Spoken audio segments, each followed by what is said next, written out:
pork afritada naman ang lulutuin natin ngayon. Grabe itong putahe na to. Sarsa pa lang, ulam na. And tara, samahan niyo ako. Talagang napakasarap nito.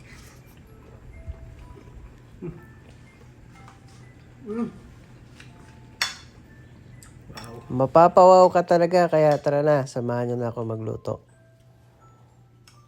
Ito, syempre, simulan natin sa paggayat ng mga sangkap na ating gagawin at gagamitin sa paggisa. Meron na tayo ditong bawang, hiniwa lang natin ng maliliit.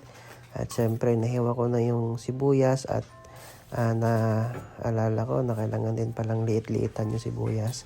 After nyan, binalatan ko na yung patatas at binalatan ko na rin yung carrots at hiniwa na rin natin ng katamtamang size lang na bagay din sa size ng ating karne. Ayan, so inuna ko dito yung patatas at sinunod na rin natin yung carrots. At mamaya yung carrots atin yung gigisahin. And then ito naman, ginayat na rin natin ang ating mga karning baboy, no? Talagang na-challenge ako dito kasi napakatulis ng ating panghiwa.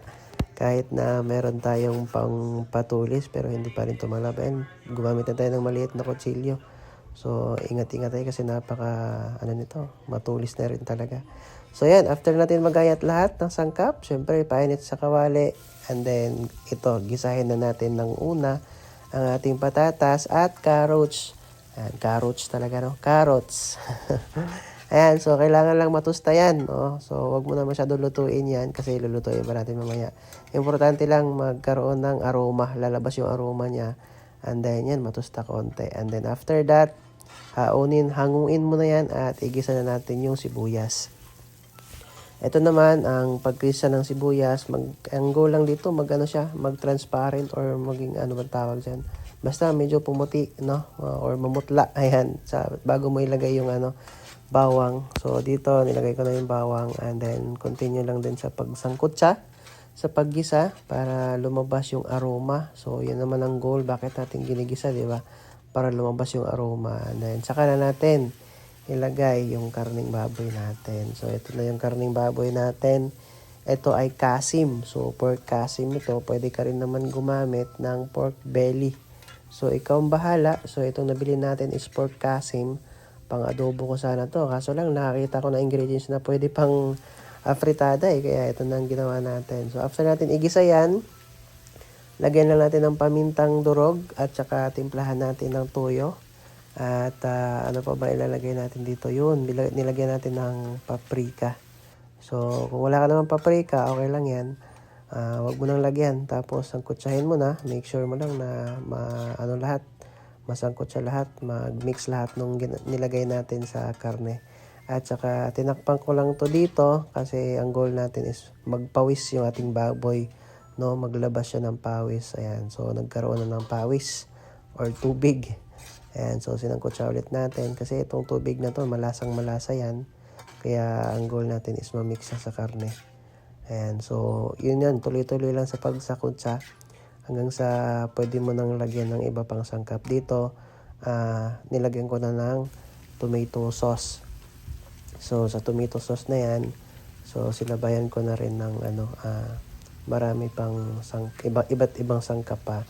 Sinabay ko na rin dito yung laurel at saka yung dahon ng laurel at saka yung pork broth. Ayan, kung wala kang pork broth, pwede naman tubig. So ito na nga, may pork broth ako pero nilagyan ko pa rin tubig kasi konti lang yung yung broth ko. Tapos pagkalagay sa tubig, depende naman sa'yo kung gaano karami. So tansyahan na lang kasi papakuluan pa naman natin yan at papalambutin pa naman natin yung ating karne. So, yun, ihalo mo lang para maayos yung balance ng lasa. So, dito naman, medyo nakulangan ako sa tomato sauce. Ayan. Kaya, dinagyan ko pa ng isang pouch na maliit na buo. Kasi parang nung minix ko siya kanina, medyo maputla pa. Kaya, yun, nilagyan ko. Ayan, medyo okay na. So, nilagyan ko rin ng pork cubes. So, para pandagdag na rin sa lasa, no? Kasi may tubig na rin So, para manunuot pa rin yung lasa ng pork natin. And then, pinakuluan ko na yan ng 45 minutes. So, after 45 minutes, tignan nyo naman, malambot na yung karne dyan. At saka, tignan mo naman yung sarsa. Grabe, no? Ayun na, malapot na yung sarsa natin. Kaya, kahit ito pa lang, oh, pwede na yung kainin. Sobrang bango na niya.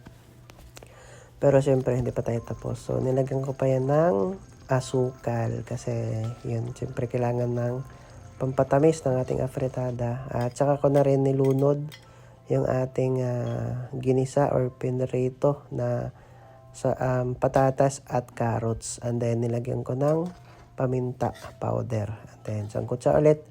So, ayan, kailangan mo lang dito magsipag na sa pagsangkot siya para talagang ma-absorb lahat ng flavor na nilagay natin at mag-mix talaga. So, ito, pinakulo lang natin to na hindi na nilagyan ng takip, no? Para mag-iga siya tapos lagyan ulit ng tubig natin. So, ito, binabalance ko na yung lasa dito kaya tayo nag-a-add ng tubig. Tapos, siyempre, iwasan din natin na mahibas din siya. Kaya, yan. Nung tinikman ko, medyo nakulangan ako sa kanyang tamis. Kaya binalance ko. Dinagdagan ko ulit ng asukal. So, yun. Depende talaga sa preference natin. So, after that, pinakulo ko ulit ng 2 minutes para sa carrots na maluto. Pati yung patatas. So, yan na lang naman yung lulutuin dyan. Yung carrots sa patatas. And after that, okay na yan. So, yan. Last tikim ko kung okay na ba yung lasa.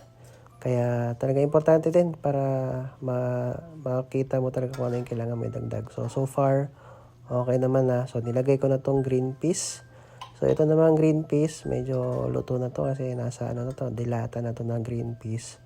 So, ang gagawin ko na lang dito, pakukuluan ko lang siya ng 2 minutes pero hindi na tatakpan.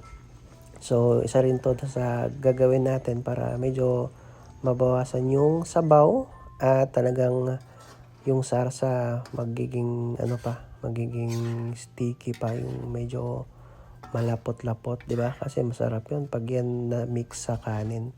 So sa bandang na to, napaka okay na yan, goods na ho yan, lutong-luto na ho yan, kaya pwede na ho itong haunin.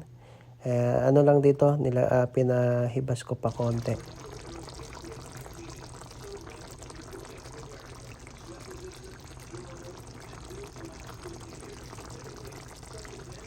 Yan naman talaga, oh. Grabe. Tignan mo pa lang, napakasarap ng kainin, oh. Habang nagbibiyo ako rito, parang gusto kong kumain ulit, eh. Kaya yan, so ditong part na to, lutong-luto na talaga yan. So, siyempre, hanguin na natin, ipatong na natin sa kanin na malamig. Ang sarap-sarap nito. Kanin na malamig, tas ang init-init ng ating pork afritada. Yan, so pasintabi na nga po pala sa mga hindi kumakain ng pork dyan, ha. So, pwede na ho kayo mag-scroll. Ayan, kasi kainan time na ho tayo. So, talagang tikim na ako dito. Takam na. Gusto ko na masubukan. Yun, let's go guys. Grabe, napakasarap. Napakabango. Grabe. Afritada. Pork afritada. Let's taste this. Tikman natin kung yung kanyang bango ay naaayon sa kanyang sarap. Ito. First bite. Mainit pa.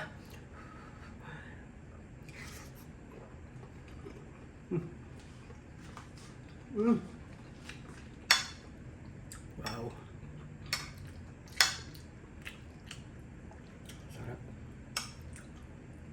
Sarap. Ang lambot ng karne din. Another one.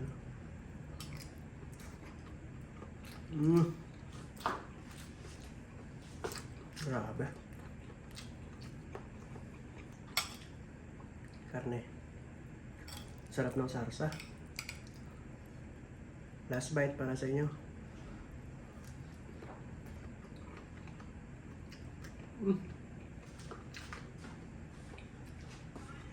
Grabe guys. Napakasarap. Ito pa last. Tapusin ko na ito sa oktam.